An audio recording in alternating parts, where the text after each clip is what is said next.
Ms. Eastman. So I feel really passionately about this issue, and I think my constituents who are here tonight speaking on it know that. And I'm going to read something from a teacher that works in a school in my district that has 100% free and reduced lunch kids. It used to be famous for being a dropout factory. The kids that went there that graduated as valedictorian had to drop out of the University of Texas before they finished their first semester because they were so ill prepared for college. And so this woman came here from another district, and I want to read what she has to say.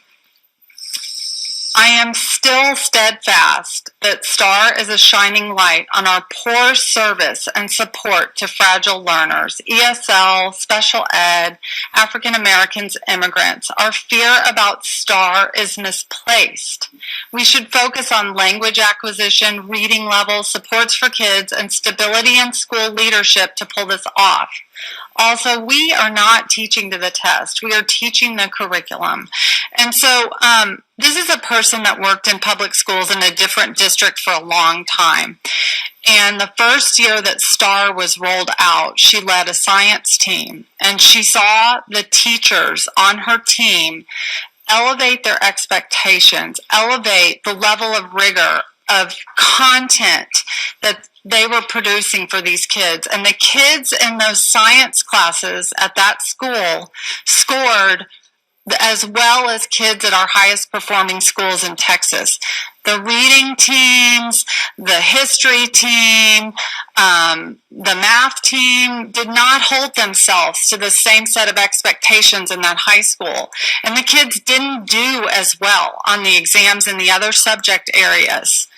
And that to me is a testament to an adult problem, not a kid problem. And I believe every kid that walks into the door of our schools has a right to be able to sit and take one of these tests and perform really well on it. And I believe we who sit at this table and the people who we pay to teach our children in their classrooms, the people that we employ to be instructional specialists, the people that we employ to run our schools are all a part of having a great impact on those children's outcomes in our schools. And so I respect profoundly a parent's right to say they don't support this system. This policy was written so people wouldn't have to keep their kids out a full week when we did makeup tests, that parents could communicate to the school. I don't believe in it. And so my child's not participating. I don't support us having to provide an alternative special lesson for kids whose parents are making this choice on the campus.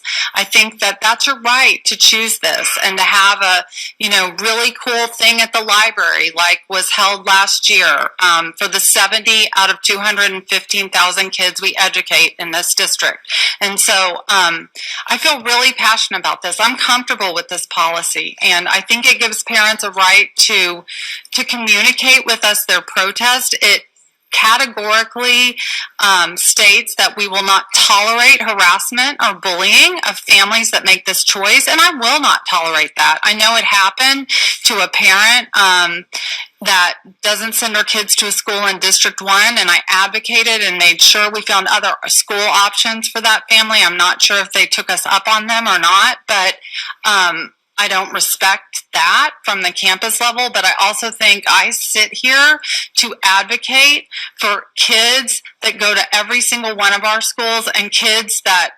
historically we have failed to hold the same standards that pretty much everyone here in this room has for their own kids.